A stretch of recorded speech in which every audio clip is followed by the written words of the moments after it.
Hi, welcome back. My name's Betty Joy and we do videos about travel and travel with toddlers and small children in particular. Today I wanted to talk about bedtime when we're away, because bedtime can be stressful at home, let alone when we're away. So I've just written down, I think we've got 8 tips for bedtime when we're traveling. So here we go, let's just get into it. So my first one is to check out the accommodation before you book to make sure that it is actually suitable for toddlers. A lot of accommodation will say that they are catering for children, but that may mean bunk beds or things like that that actually don't suit a toddler. So if you have any concerns, just give them a call, send them an email, whatever's easiest, and they should get back to you on that. That will just at least give you a bit of peace of mind before you get there, just to make sure you know what you're walking into and you don't have to improvise too much when you get there.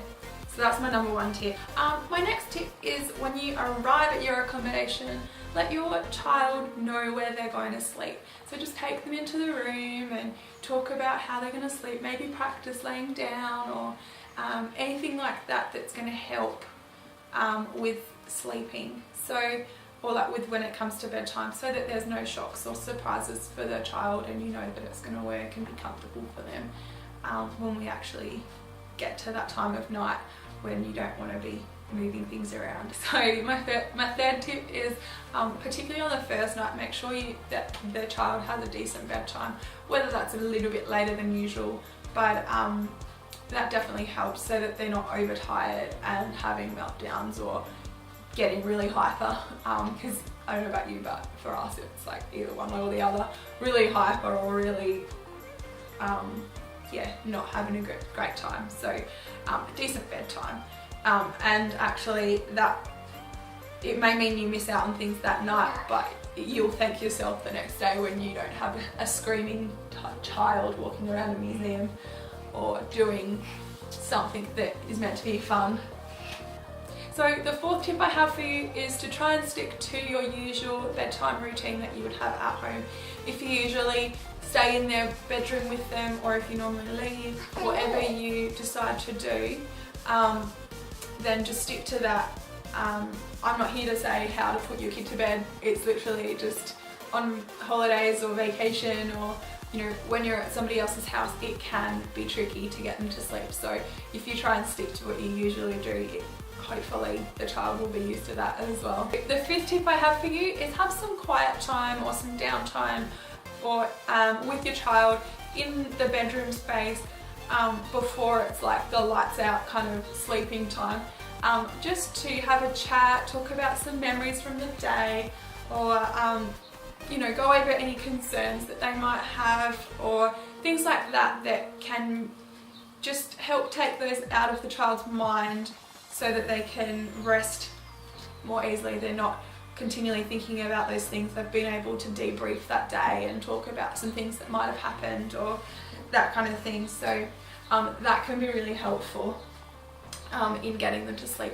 The 6th tip I have for you is to have a familiar toy or blanket with you that you've brought from home. Something that the child feels really cozy, comfortable with, and that smells like them or their mum or the dad, that will just be comforting for them. On our last trip to New Zealand, we forgot to bring a toy, and for the first few nights before we'd even got a chance to really find anything that would be suitable or comforting or whatever, like it was really hard for her to go to sleep, and she ended up cuddling her neck pillow. So that kind of wasn't that ideal, but at least she had something to cuddle. But we wished that we had brought a little comforting toy for her to cuddle at night time. The last 2 kind of go hand in hand, but number 7 is follow just your natural instincts of the space. Like if you feel like normally you leave the room to get them to sleep, but you just feel like you should be in there with them when they're getting to sleep, just go with that. Like if you're relaxed, this is the last one, if you're relaxed, the kid will be relaxed, and that's usually the case. So Just try and be relaxed about it and enjoy your holiday. Because if everybody has a good sleep, then everyone's more likely to have a good day in the morning.